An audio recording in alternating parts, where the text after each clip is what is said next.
अस्सलाम वालेकुम, welcome to teacher Pakistan academy. आज स्पेसिफिकली मैं आपके लिए एक नई प्लेलिस्ट लाई हूँ जो कि बेसिक अकाउंटिंग टर्मिनोलॉजीज़ के नाम से है। कुछ स्टूडेंट्स की स्पेशली डिमांड आई थी कि मैं टर्मिनोलॉजीज़ पे भी लेक्चर्स बनाऊँ, तो मैं स्पेशली आप लोगों के लिए लाई हूँ बेसिक अकाउंटिंग टर्मिनोलॉजीज़ और उनके साथ साथ उनकी एक्सप्लेनेशन कि वो टर्मिनोलॉजीज़ क्यों यूज़ होती हैं और किस एस्पेक्ट से यूज़ होती हैं। तो आज हम कुछ अकाउंटिंग की टर्मिनोलॉजीज़ पढ़ेंगे।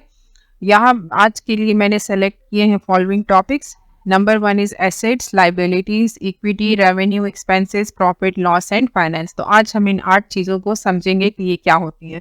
फर्स्ट हम स्टडी करते हैं एसेट्स को। एसेट्स क्या है? एसेट्स बेसिकली होते हैं इकोनॉमिक रिसोर्सेज, यानी हर वो रिसोर्स, हर वो चीज़ जो कि owned and controlled by a business entity है, जैसे कैश है या अकाउंट रिसीवेबल है या उनका जो स्टॉक या इन्वेंट्री जिसे कहते हैं, या उनकी बिल्डिंग हो सकती है, उनका इंफ्रास्ट्रक्चर हो सकता है, उनका ऑफिस फर्नीचर है, इक्विपमेंट है, इन्वेस्टमेंट है। तो ये सारे के सारे एसेट्स होते हैं। इनको एसेट्स क्यों कहा जाता है? क्योंकि ये इकोनॉमिक रिसोर्सेज होते हैं। ये पॉइंट टू बी नोटेड है, ठीक है।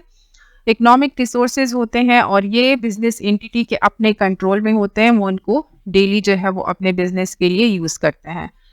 सेकंड जो इम्पोर्टेंट हमारे पास अकाउंटिंग टर्मिनोलॉजी है, दैट इज लाइबिलिटी। अब लाइबिलिटी क्या चीज़ है? लाइबिलिटी बेसिकली वो ऑब्लिगेशन है, वो आपकी जिम्मेदारी है या फिर वो कर्जा है जो आपने वापस करना है, ठीक है, जो एक्सटर्नल पार्टी से रिलेट करता है। फॉर एग्जांपल अकाउंट्स पेबल है, आपने किसी से कुछ खरीदा हुआ है और उनकी जो इंस्टॉलमेंट है वो आपने पे करनी है या उसका जो पैसे हैं वो आपने पे आउट करने हैं। इसी तरह से लोन्स पेबल, आपने किसी से कर्जा लिया हुआ है उसको आपने पे करना है। या फिर एक्रूड एक्सपेंसेस। एक्रूड एक्सपेंसेस वो होते हैं जो एक्सपेंस बेसिकली हो चुका होता है लेकिन आपने पेमेंट नहीं की होती। जैसे फॉर एग्जांपल आपने इलेक्ट्रिसिटी यूज तो कर ली पर आपने उस एक्सपेंस की पेमेंट नहीं की। Third one is equity. Equity basically क्या है? ये डिफरेंस है आपके एसेट्स एंड लाइबिलिटीज में। जो आपके एसेट्स और लाइबिलिटीज के बीच में जो डिफरेंस होता है, that is basically equity. Equity क्या रिप्रेजेंट करती है? ये ओनरशिप इंटरेस्ट को रिप्रेजेंट कर रही होती है। चाहे अगर वो जॉइंट स्टॉक कंपनी है तो फिर शेयर होल्डर की इक्विटी होगी, या अगर सोल प्रोप्राइटरशिप है तो वो ऑनर की इक्विटी होगी। यानी जितने उस बिजनेस में एसेट्स हैं उसमें से अगर हम लाइबिलिटीज को निकाल दें तो जो रिमेनिंग चीज़ है वो हमारे पास बच जाती है, इक्विटी। इसके बाद हम डिस्कस करते हैं रेवेन्यू को। रेवेन्यू क्या चीज़ है? Revenue refers to the income earned by a business from its primary operations. Primary operations जैसे कि लेट्स सपोज कोई बिजनेस है जो कि फास्ट मूविंग कंज्यूमर गुड्स को सेल आउट कर रहा है, जैसे शूज़ हो गए, शैम्पू, सोप, इस किस्म की चीज़ें अगर वो सेल आउट कर रहा है तो उनकी जो अपनी सेल्स ऑफ दोज गुड्स हैं, वहाँ से जो पैसे जनरेट हो रहे हैं, वहाँ से जो इनकम आ रही है, तो उसको हम कहेंगे रेवेन्यू। या अगर लेट्स सपोज कोई इंडस्ट्री है जो कि सर्विस प्रोवाइड कर रही है, ट्रांसपोर्टेशन सर्विसेज, तो फिर हम उनके जो ट्रांसपोर्ट का किराया वो लेते हैं कस्टमर से, हम उसको जो है वो प्राइमरी ऑपरेशंस कंसिडर करेंगे और उसको हम रेवेन्यू कंसिडर करेंगे, ठीक है। तो this is basically the inflow of the assets resulting from business activity. For example क्या है? Number of units sold by the firm है और उसको जब हम एवरेज सेलिंग प्राइस से मल्टीप्लाई करते हैं तो हमारे पास सेल्स रेवेन्यू आ जाती है। उसके बाद हम देखते हैं एक्सपेंस। तो इस एक्सपेंस जो है वो बेसिकली रेवेन्यू का ऑपोजिट है। हर वो एक्सपेंडिचर जो कि बिजनेस इनकर करता है, किस लिए? To generate revenue.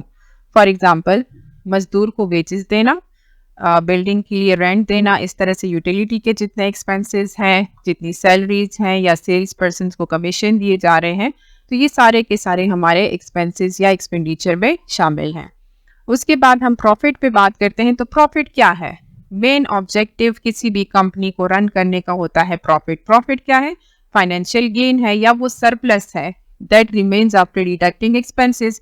आपकी जितनी सेल्स है, आपकी जितनी रेवेन्यू है, जब आप उसमें से टोटल एक्सपेंडिचर को माइनस करते हैं तो आपका प्रॉफिट पीछे रह जाता है।